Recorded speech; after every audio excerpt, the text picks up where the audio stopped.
از جشن پوریم یهودیان چه می‌دانید؟ هولوکاست واقعی را یهودیان در کجا و علیه چه کسانی اجرا کردند؟ آیا از کشتار ده‌ها هزار ایرانی به دست یهودیان اطلاعی دارید؟ آیا روز 13 بدر نوروز و خروج از خانه‌ها ریشه در قتل عام ایرانیان باستان دارد؟ سلام، حالتون چطوره؟ امیدوارم عالی باشید. ویدیویی که امروز آماده کردم در مورد جشن پوریم، رقص یهودیان و پایکوبی صهیونیست‌ها در سالروز کشتار ایرانیانه. با من همراه باشید.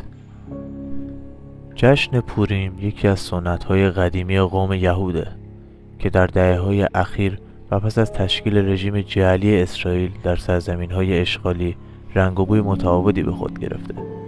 این به اصطلاح جشن که همزمان با 13مین روز از سال جدید خورشیدی برگزار میشه، در حقیقت جشن و پایکوبی بر خون ده‌ها هزار نفر از مردم ایرانه که با توطئه و دسیسه 2 یهودی نفوذی در دربار خشایارشاه کشته شدند. در کتاب عهد عتیق درباره این داستان اومده: شاه ایران زمین که در پایان جشن 180 روزه از باده نوشی بدمست شده بود، در هنگام بدمستی شهبانو وشتی را می‌طلبد تا او را به اغیار بنمایاند. ملکه از این دستور گستاخانه شاه سر باز می‌زند و شاه خشمگین اون را از شهبانویی ساقط می‌کنه و او را به دست جلاد می‌سپاره. یهودیان که در سراسر ایران نفوذ فراوان داشتند، جسارتشون به جایی رسیده بود که از دادن مالیات و خراج استنکاف می‌کردند و این خودداری موجب شده بود که هامان صدر اعظم خشایارشاه علیه اونها بشه و اونا را در تنگنا قرار بده و یا حتی دستور قتل برخی از اونا رو صادر کنه. البته یهودیان در برخی کتاب‌های خود میگن مردخای که پیشوای دینی یهودیان در عصر خشایارشاه بود، وقتی حاضر به تعظیم در مقابل هامان نمیکنه، او و اتباعش مورد غضب هامان قرار گرفته و تهدید به مرگ میشوند. یهودیان که به صورت غیر رسمی در دربار شاه نفوذ داشتند، چاره‌ای می‌اندیشند و از این فرصت استفاده کرده و دخترک یهودی به نام استر رو به عنوان ملکه و شهبانوی کشور به پادشاه معرفی میکنن و به اون نیز توصیه میکنن که یهودی بودن خودش رو پنهان کنه. در سال 2010 یک خاخام یهودی در اسرائیل با اشاره به واقعه پوریم و استر اعلام کرد که جاسوسان زن سازمان موساد مجاز به انجام هر گونه عمل جنسی با دشمنان برای انجام مأموریت خودشون هستند. همان گونه که استر هویت یهودی خودش رو پنهان کرده و با یک دشمن ایرانی یعنی خشایارشاه ازدواج کرد و با این کار ملت یهود رو نجات داده. این مورد یکی از موفق‌ترین عملیات نفوذ زنان جاسوس یهودی در میان مقامات کشورهای دیگه به شمار میره که با استفاده از زیبایی ظاهر و به خدمت گرفتن جذابیت‌های جنسی توطئه‌های قوم یهود رو اجرا کردند و میکنن. شاه سست عنصر نیز وقتی زیبایی رو میبینه، شیفته او شده و اون رو به عنوان ملکه تمام ایرانیان برمیگزینه، بدون اون که بدون اون یهودیه و یا برادرزاده مردخای رهبر مذهبی یهودیان ایرانه. استر ملکه ایران میشه و با نقشه مردخای عموی خود صدر اعظم خشایارشاه یعنی هامان را از تخت صدر اعظمی به زیر کشیده و به همراه 10 پسرش به مرگ محکوم میکنه.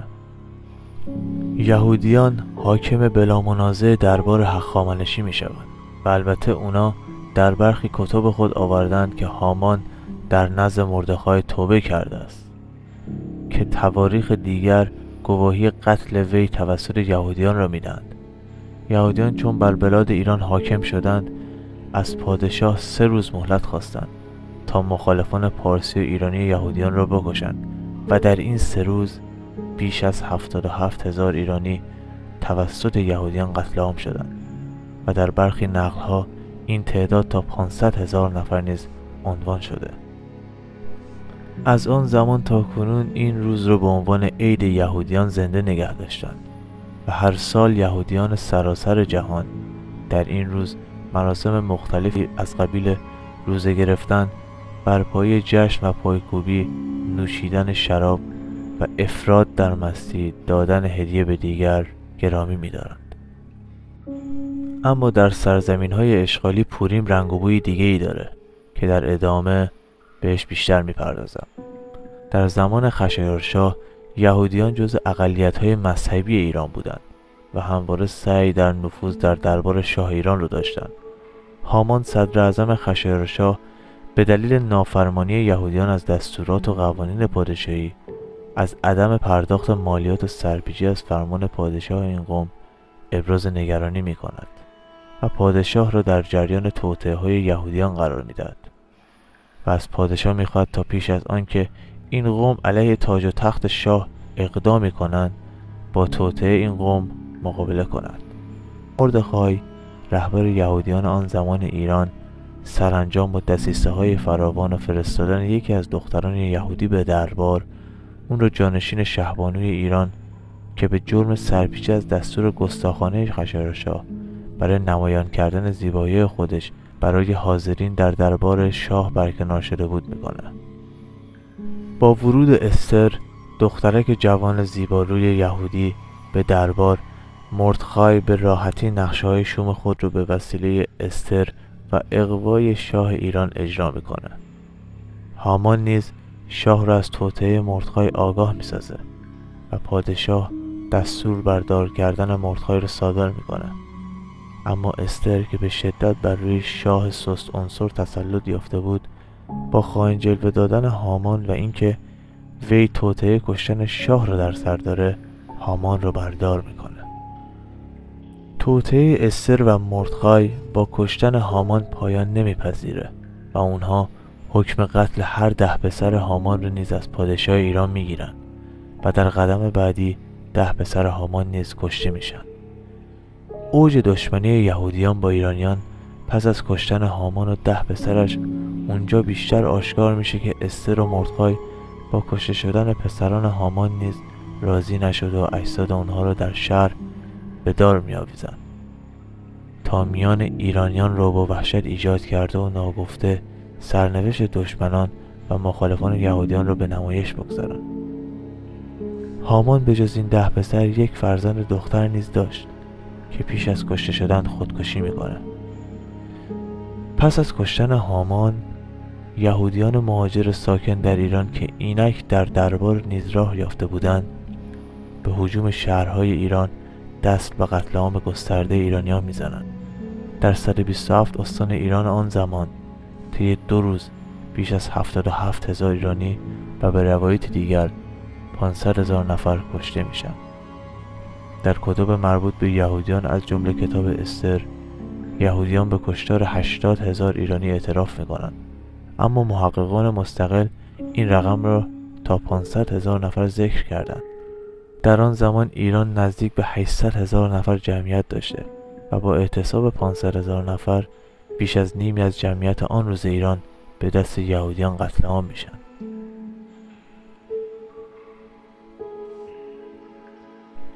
یهودیان با حمله به خونه‌های ایرانیان مردان، زنان و کودکان را به قتل رسونده و بنابر برخی از متون موجود اموال آنها را نیز غارت میکنند.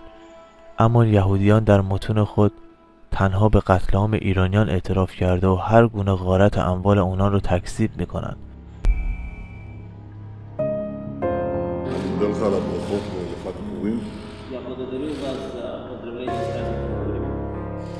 2,500 שנה בפרס העתיקה. היה ניסיון להשמיד את העם היהודי שלא צלח, ואותו אנחנו מציינים בחג.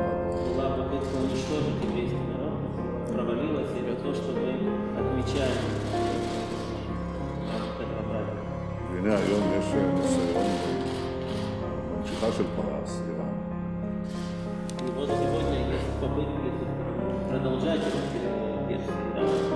להשמיד את מדינת היהודים, אומרים את זה בצורה הכי ברורה, חושבים את זה על הפורים. به نظر شما آیا پوریم با 13 فروردین ما ایرانی‌ها ارتباطی داره؟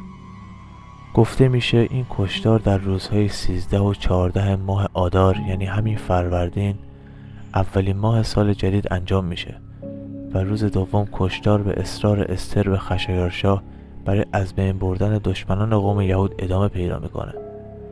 بر اساس متون تاریخی نحسی روز 13 فروردین در میان ایرانیان و بیرون رفتن مردم از خانه ها ریشه در کشتار تاریخی ایرانیان داشته. پس از قتل عام ایرانیان، یهودیان جشن پایکوبی برپا کرد و به شکرانه غلبه بر ایرانیان و ریختن خون دشمنان قوم یهود اون رو عید اعلام کرد و روزه میگیرن. مردخای از آن زمان به پیامبر این قوم و استر دخترک فاسد یهودی که با تکیه بر این حربه به دربار شاه را یافته بود نیز به شخصیتی مقدس که مورد لطف خداوند است تبدیل میشه. استر پس از اون کتابی می نویسه که تمام این وقایع رو لطف و رحمت الهی و با اراده خداوند توصیف میکنه. این کتاب اکنون به کتاب مقدس یهودیان تبدیل شده. پوریم از جمله اعیاد مهم یهودیان در سراسر جهانه که از سرزمین‌های اشغالی تا آمریکا و حتی یهودیان داخل ایران به شیوه‌های مختلفی در این 2 روز جشن میگیرن. اوج این جشنات در اسرائیل، جایی که صهیونیست سرمست از کشتار ایرانیان تا حد جنون شراب نوشیده و بدمستی یکی از سنت‌های مرسوم آنان در این روزه. خاخام‌های یهودی نیز در این جشن‌ها مراسم ویژه‌ای برگزار می‌کنند. خاخام‌های صهیونیست با برگزاری جشنی در نوشیدن شراب، رقص و پایکوبی با یکدیگر رقابت می‌کنند. معمولاً افراد در نوشیدن شراب تو این روز به حدی میرسه که قادر به راه رفتن نیستن و در خیابان‌های تل‌آویو و دیگر اراضی اشغالی بیهوش و بیرمق به زمین می‌خورن. و اینم بگم در آموزه‌های تلمود اومده که یهودیان در یکی از بخش‌ها به صراحت به نوشیدن شراب تا حد سرمستی توصیه شده. در روز پوریم هر فرد یهودی مکلف به حدی شراب بخوره که تفاوت میان نفرین بر هامان و درود بر مردخای رو تشخیص نده.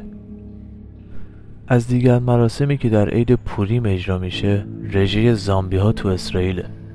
در این رژه صهیونیست ها با گریم خود به شکل زامبی ها، آدمخوارها، اعضای مصنوعی از بدن انسان را به نشان خونخواهی و کشتار ایرانیان بر دهانشون میگیرن. نوشیدن خون یا نوشیدنی به رنگ خون به عنوان نمادی از خونخواهی و خونخواری یهودیان نسبت به ایرانیان از جمله رسوم یهودیان در این روزه. از دیگر مراسمی که یهودیان در این روز برگزار میکنن مراسم هامان سوزانه. اونها هامان و 10 پسرش رو نماد دشمنان قوم یهود میدونن و به طور سمبولیک در مراسمی نمادی و یادبودی از هامان وزیرالوزرای خشایارشاه را در آتش می‌سوزانند. همچنین یهودیان با پختن شیرینی به نام گوش هامان بردار کردن وزیر ایرانی را جشن می‌گیرند. خمیر این شیرینی 3 گوش از بذر خشخاشه و میان این شیرینی با آلو یا مربا پر شده. این شیرینی بیشتر توسط یهودیان اشکنازی درست میشه. البته تعدادی از کلیمیان ایران هم به این شیرینی علاقه‌مندند. اسم این شیرینی گوش هامانه. یهودیان در جشن قتل عام ایرانیان این شیرینی ها رو میخورند و همراه خوردن این شیرینی شعری اهانت آمیز نسبت به ایرانیان و وزیرالوزرای ایرانی خونده میشه. در داخل ایران نیز اقلیت‌های یهودی که همواره مورد لطف و میزبانی ایران بودند در این روز روزه گرفته و با پختن غذا و خیرات و برگزاری محدود جشن عید پوریم رو جشن میگیرند. مقبره استر و مردخای در همدان از جمله مکانهایی که یهودیان اون رو عبادتگاه و زیارتگاه خونده و مدت‌ها جشن‌های خود رو در اون برگزار میکنن که با اعتراض مردم به اهانت آمیز بودن این جشن‌ها برای ایرانیان و برگزاری تجمعاتی در برابر مقبره استر و مردخای همراه بوده. مقبره استر و مردخای به ادعای یهودیان پس از غصب مسجد الاقصی دومین مکان مقدس این قوم به شمار میره. اما بجز مقدس بودن این روز برای یهودیان، با ظهور پدیده منحوس صهیونیسم، پوریم وجهی سیاسی نیز به خود گرفت و سران رژیم صهیونیستی گاه با اشاراتی به اون واقع تلویحاً ایران و ایرانیان رو به تکرار کشتار مشابه تهدید میکنند. در روزهای پایانی سال 1390 اتفاقی جالب در عرصه سیاست رخ داد. در 7 مارس نتانیاهو در دیدار با اوباما نسخه ای از کتاب استر رو به اون هدیه داد.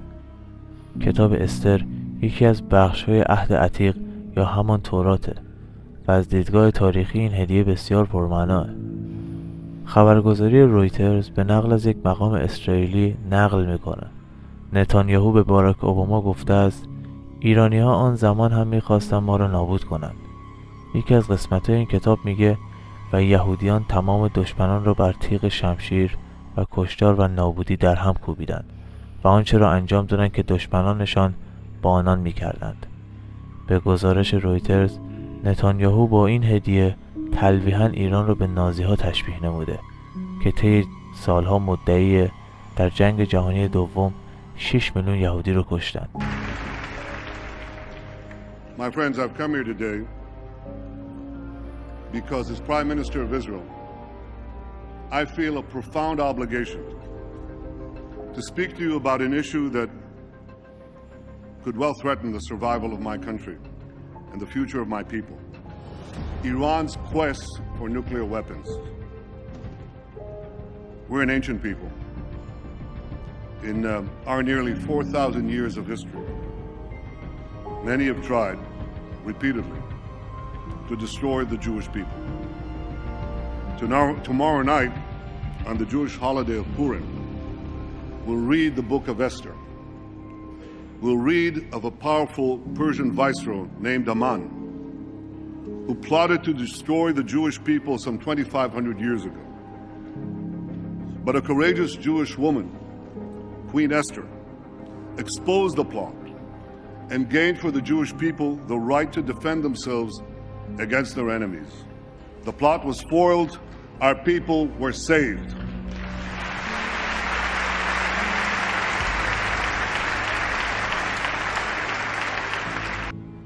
و در آخر اینو بهتون بگم که همچنان سکوت ایرانیان و مقامات ایرانی برگزاری جشن‌های پوریم حتی در ایران و رقص و پایکوبی صهیونیست‌ها بر خون ایرانیان ادامه داره. Today the Jewish people face another attempt by yet another Persian potentate to destroy us. Iran's supreme leader, Ayatollah Khamenei,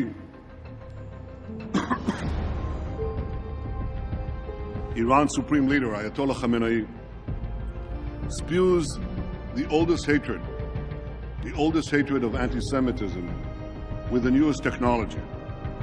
He tweets that Israel must be annihilated. ازتون ممنونم که تا انتهای ویدیو همراه من بودید. لایک، کامنت، سابسکرایب فراموش نشه. موفق باشید. خدا نگهدار.